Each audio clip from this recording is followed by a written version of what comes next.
Pernah kepikiran nggak sih, apa yang sebenarnya terjadi di balik layar waktu sinyal HP kita tiba-tiba hilang gitu aja? Nah, kali ini kita bakal jadi detektif jaringan buat ngungkap misteri gimana caranya sinyal jelek itu diperbaiki. Yuk kita mulai. Pasti pernah kan ngalamin kayak gini, lagi seru-serunya teleponan, tiba-tiba putus. Dan anehnya, kok ya selalu di tikungan jalan yang sama atau pas di depan gedung itu-itu aja? Ini tuh bukan cuma apes loh, ini adalah sebuah petunjuk. Sinyal yang jelek itu bukan sekedar gangguan teknis biasa. Anggap aja ini kayak sebuah kasus misteri. Pasti ada penyebabnya, ada petunjuknya, dan tentu aja ada detektif yang tugasnya buat mecahin kasus ini. Nah, setiap detektif kan butuh metode investigasi ya kan? Kalau di dunia jaringan, alat utamanya itu namanya drive test. Gampangnya, ini tuh kayak lagi nyisir TKP, keliling-keliling buat metain kondisi jaringan, dan ngumpulin bukti-bukti digital buat nemuin sumber masalahnya. Lah terus detektifnya siapa? Mereka ini adalah para insinyur frekuensi radio atau biasa disebut RF engineer. Mereka ini spesialis yang kerjanya kelilingan, bukan buat nyari penjahat, tapi buat memburu biang krok sinyal jelek. Dan mereka nggak datang tangan kosong loh. Ini nih perlengkapan mereka. Semacam kantong barang bukti versi canggih. Ada laptop dengan software khusus buat membaca sinyal, beberapa HP yang terus-terusan ngukur data, plus GPS biar setiap keanehan sinyal lokasinya kecatat dengan super akurat. Investigasi ini sistematis banget loh, nggak asal jalan. Pertama, mereka rencanain dulu rute patrolinya, biasanya di area yang banyak keluhan. Terus, mereka jalan sambil ngumpulin data. Habis itu, data dianalisis buat nemuin tersangkanya. Dan terakhir, mereka kasih rekomendasi solusinya. Tentu aja, nggak semua investigasi dilakukan pakai mobil. Kalau masalahnya ada di dalam mall, bandara, atau stadion, mereka bakal ngelakuin yang namanya walk test.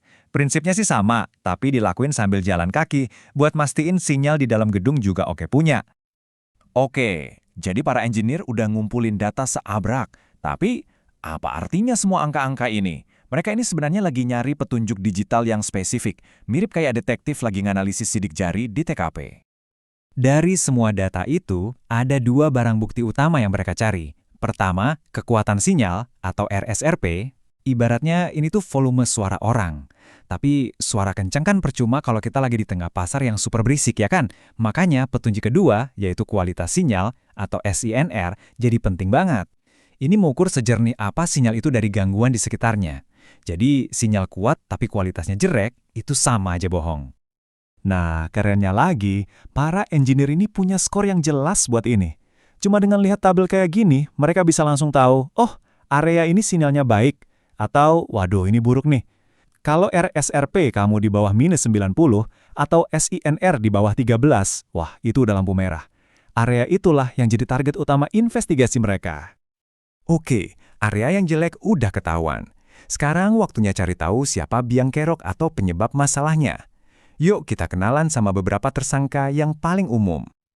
Tersangkanya ini macam-macam.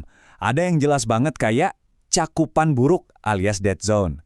Tapi ada juga yang lebih licik, kayak kegagalan handover. Ini nih yang bikin telepon kita putus pas lagi di mobil, waktu pindah dari satu tower ke tower lain, atau polusi pilot, di mana saking banyaknya sinyal kuat di satu area, HP kita malah jadi bingung mau nyambung kemana. Masing-masing ninggalin jejak digital yang beda-beda. Nah, ini salah satu contoh favorit saya, crossfeeder. Coba bayangin deh, satu tower itu kan punya 3 antena, misalnya buat ngarah ke utara, tenggara, sama barat daya.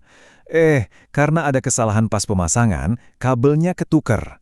Akibatnya, area di utara malah dapat sinyal dari antena yang harusnya buat tenggara. Ini murni kesalahan manusia, dan cuma bisa ketahuan lewat investigasi drive test. Yuk kita lihat satu studi kasus beneran. Ini masalah yang umum banget di kota besar. Ada gedung baru yang megah dibangun, dan tiba-tiba sinyal di perumahan belakangnya jadi ancur-ancuran. Data dari drive test awal nunjukin dengan jelas banget adanya bayangan sinyal persis di belakang gedung itu. Sinyal dari tower pemancar sama sekali nggak bisa nembus bangunan raksasa itu. Jadinya area di belakangnya benar-benar jadi zona mati. Inilah TKP digital kita. Dan ini dia solusinya. Setelah dianalisis, tim engineer ngasih rekomendasi buat mindahin antena ke lokasi baru.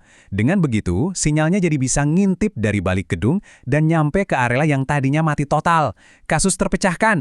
Jadi, setelah biang keroknya ketangkap, terus gimana? Semua kerjaan detektif yang rumit ini pada akhirnya cuma punya satu tujuan. Merekayasa sinyal yang lebih baik, yang dampaknya bisa kita rasain langsung setiap hari. Solusi yang mereka terapkan itu macem-macem banget loh. Kadang bisa sesimpel ngubah sudut antena beberapa derajat aja. Atau nge-update software biar tower-towernya lebih pinter berkomunikasi. Atau, kalau kasusnya parah, ya mau nggak mau harus bangun tower baru. Dan ujung-ujungnya, ya inilah hasilnya buat kita semua. Semua analisis dan perbaikan yang kelihatannya ribet itu, muaranya cuma satu. Pengalaman kita pakai HP jadi lebih lancar, lebih cepat, dan bisa diandelin.